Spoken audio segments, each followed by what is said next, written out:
So in an election campaign, even small moments matter. So this may have been an offhanded remark when asked on radio yesterday, but critics have seized on it anyway. The opposition leader claiming that he'd moved to Kirribilli instead of the lodge in Canberra.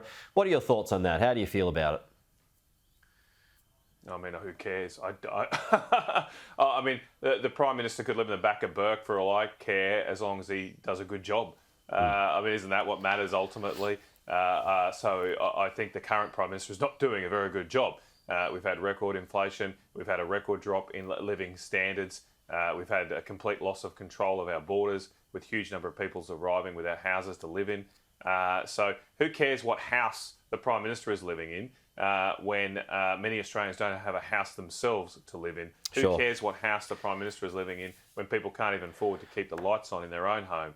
So that's what's much more important to me. Who really Let's get back to some policy now, and in particular energy policy. There's been some criticism from a big South Korean LNG exporter from Australia this morning. So I wanted to get you on the gas reservation policy, because I was reading about 5 years ago last night when you were Resources Minister. You headed up a move to reserve gas on the East Coast to replicate that system in the West. Why didn't it happen then?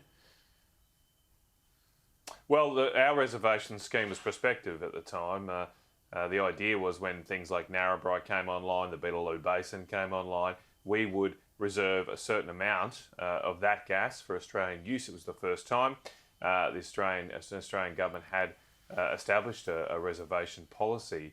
Now, the problem has been under this government that we haven't developed new sources of gas. Narrabri continues to remain mirrored in the courts.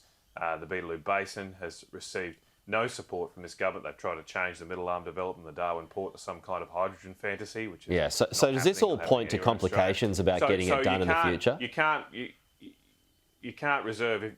When you try to reserve new gas sources and you're not producing new gas, you get zero. 15%, 20% of zero is still zero.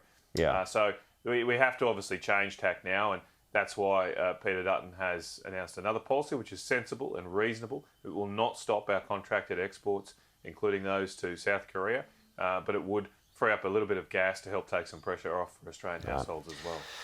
Okay, appreciate it, Matt, as always. We'll talk again soon.